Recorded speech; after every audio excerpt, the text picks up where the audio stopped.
Good morning dear students. Welcome to the online video classes. Today we are going to study history and civics and the next part of the chapter, Jainism and Buddhism.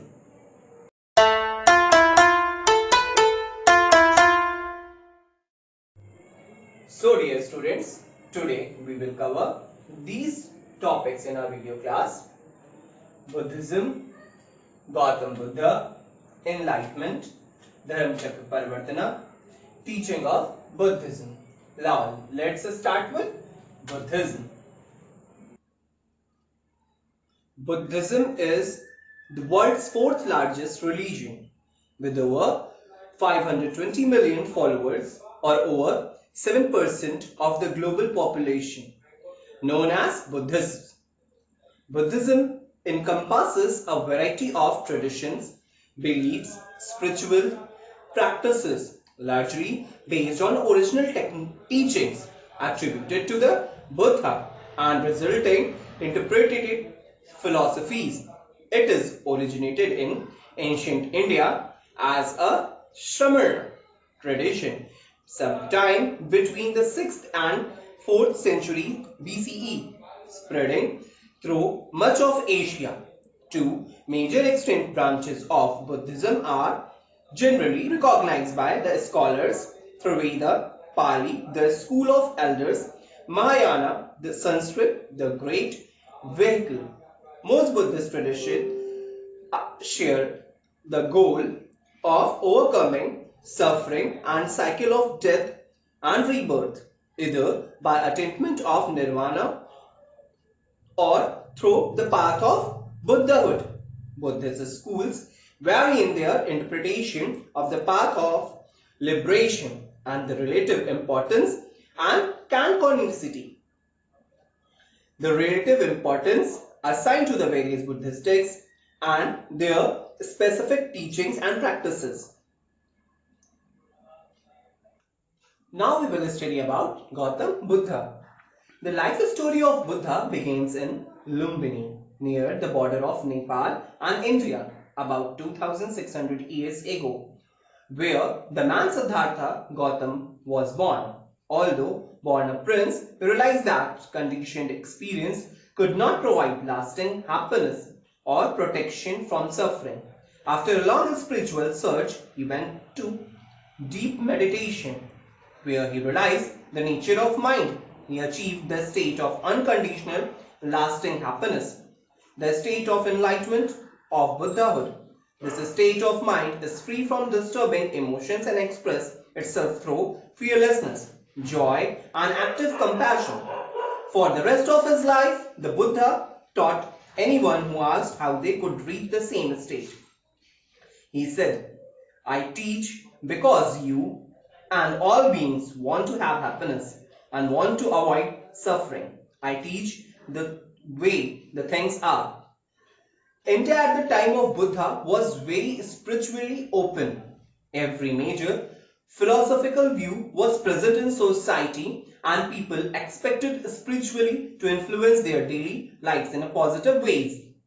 At this time, a great potential Siddhartha Gautam, the future Buddha, was born into a royal family, what is now Nepal, close to the border with India. Growing up, the Buddha was exceptionally intelligent, compassionate, tall, and handsome. The Buddha belonged to the warrior caste. It was predicted that he would become either a king or a spiritual leader. Since his parents wanted a powerful ruler for their kingdom, they tried to prevent Siddhartha from seeing unsatisfactory nature of the world. They surrounded him with every kind of pleasure. He was given 500 attractive ladies and every opportunity for sports and excitement.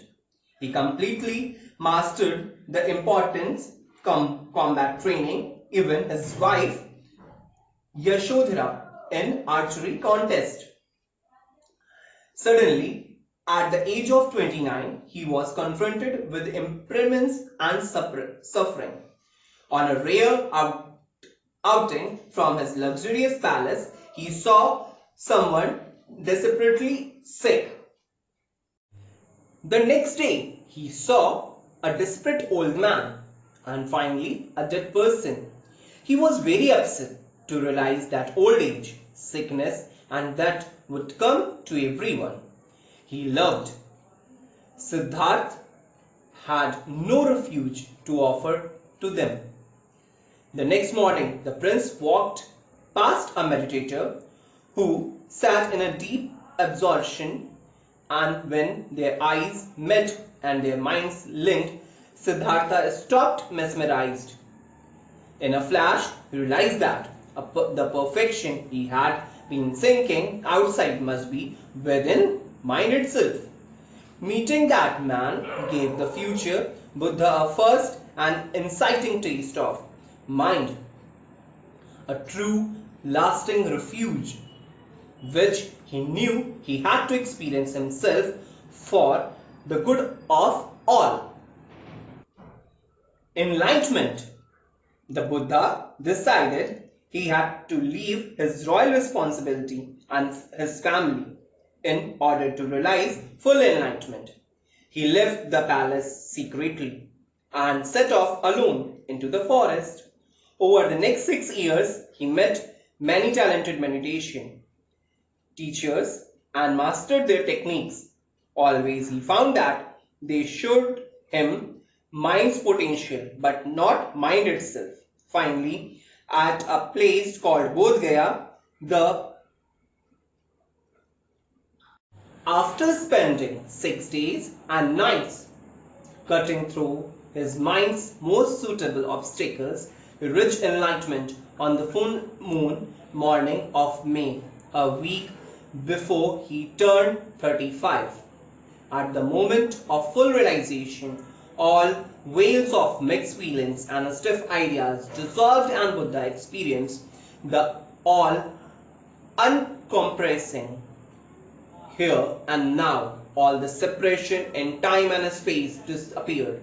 Past, present, and future, near and far, melted into one radiant state of institutive bliss. He became timeless, all-pervading awareness. Through every cell in his body, he knew was everything. He became Buddha, the awakened one. After his enlightenment, Buddha traveled on foot throughout the northern India. He taught constantly for 45 years, people of all castes, professions, and from king to courtiers. After his enlightenment, he answered their questions, always pointing towards that which is ultimately real. Throughout his life, Buddha encouraged his students to question his teachings and confirm them through their own experiences. This non-dogmatic attitude still characterizes Buddhism today. I can die happily. I have not kept a single teaching hidden in a closed hand. Everything that is useful for you I have already given. Be your own guiding light. The Buddha, while leaving his body at the age of 80. Now we will study about teaching of Buddha. Before studying the teaching of Buddha, we should study about Dhammapada Parivartana. At the place where Buddha got enlightenment, the temple known as Mahabodhi Temple was constructed later. The peepal tree is now referred to as the Mahabodhi tree. Buddha was also called as the Tathagat, the founder of truth. His first sermon at the Deer Park in Sarnath near Varanasi in the presence of 5 assistants. This event in the history of Buddhism is known as Dhammapada Parivartana, or the turning of the wheel of sacred law. Teaching of Buddha. After attaining Nirvana, Lord Buddha started teaching the way of life to people. Near the city of Benares, he shared his first teaching to 5 holy men. They immediately understood his teachings and agreed to follow Lord Buddha. For 45 years, Buddha, along with his disciples, started spreading Buddha's wisdom and teachings in India. The teaching of Lord Buddha are also known as Dhamma. Let's see some of the important teaching of Buddha left behind for the sake of humanity. During his enlightenment, Buddha found answer to 3 universal questions. He explained these answers and truth in simple way of discipline. These 3 universal truths, some basic teachings of Buddha.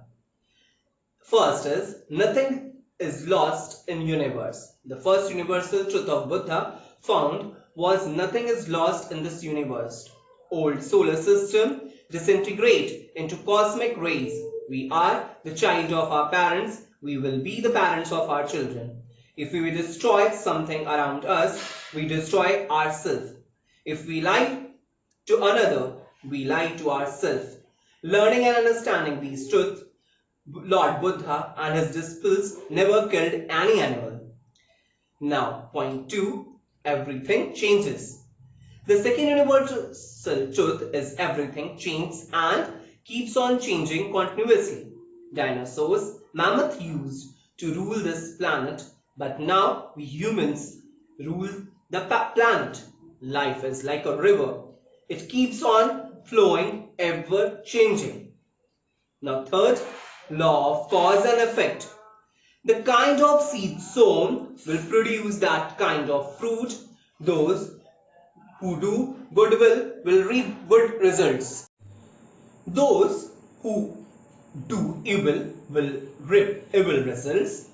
If you carefully plant a good seed, you will enjoy joyfully gather good fruit.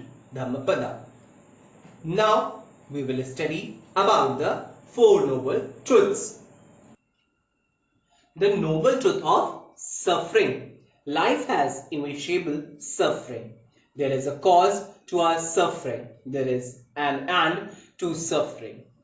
The end to suffering is contained in the Eightfold Path. Now, what are suffering? Suffering is everywhere. When people are born, they cry. When they are sick, they have pain. When they are old, they have sufferings with their body. When people die, someone dear feels sorrow for their death. The noble truth of cause of suffering. What are the cause of these suffering? Why do we feel pain? Why do people suffer? These are the result of greed or wanting more, ignorance, wrong idea of pleasure. The noble truth of end of suffering. In order to end these sufferings, one must be able to cut off their greed, the idea of having pleasure. One must learn and have knowledge to cut off their ignorance. The first way to end these suffering is changing one's view, and one must try to live the life in a natural way and must possess a peaceful mind. The state when one meets and ends their suffering and live a peaceful way is known as nirvana. This is the highest goal and aim of Buddhism, and Buddha tries to spread his knowledge to people so that they can end their suffering. The noble truth of path to end suffering. The path to end the suffering is called the Noble Eightfold Path or Middle Way. So now we will study about the Noble Eightfold Path. The path to ending the suffering of people is known as Noble Eightfold Path or Middle Way. Noble Eightfold Path is one of the principal teaching of Buddha. These principles or these teaching of Buddha describe the way of leading to cessation of dukkha and the state of self-awakening. The Noble Eightfold Path is described like this. Right view. What is right view? Knowledge about the cause of suffering, knowledge to the end, the cause of suffering, knowledge to the way of path to the end of suffering. This is called right view. Right intention.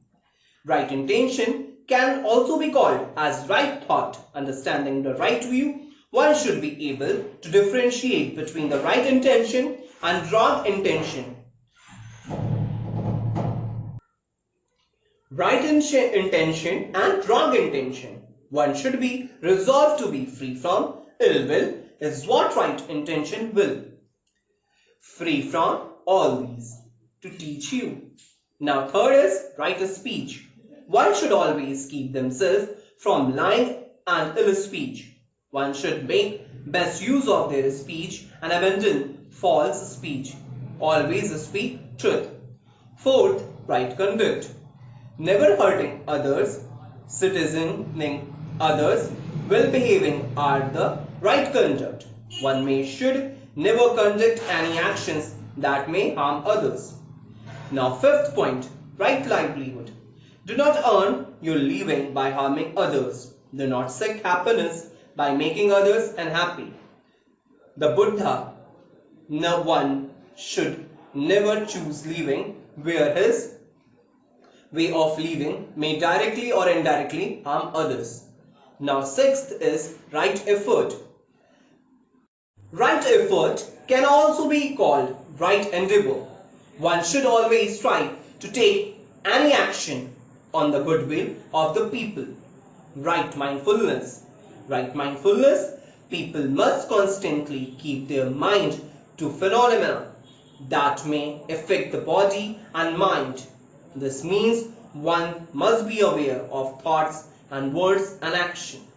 Right concentration, also known as right meditation. Right concentration teach people to concentrate and focus one thing or object at a time, thus leading quiet and peaceful mind. Now we will study about triple jewel or three ratna. Lord Buddha establishes the three refuges for the people to follow his teaching. A refuge is the place where people can rely on, go to for the purpose of the safety. The three refuges the Lord Buddha establishes as the follows. The Buddha is guide, the Dhamma is path, and the Sangha is the teachers and the companions along the way. It means right faith, right knowledge, and right conduct. Now we will study about the five precepts. In Buddhism, Lord Buddha himself establishes most five important rules, called them five precepts. No killing, no stealing, no sexual misconduct, no lying, no intoxicants. No killing means avoid killing, avoid taking anything which is not yours, avoid sexual misconduct, avoid lying, and avoid any false drinks. These are some of the teachings Lord Buddha himself has passed down for the sake of humanity and for the well-beings. Every Buddhist have studied these teachings and practiced them, and swore never to make any mistakes and blunder.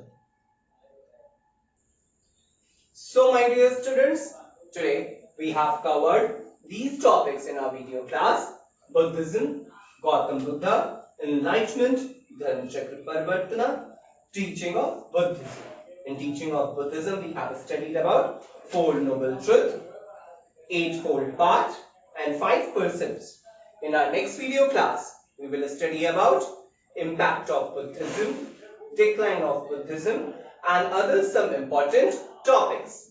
Till then, have a nice day and thank you.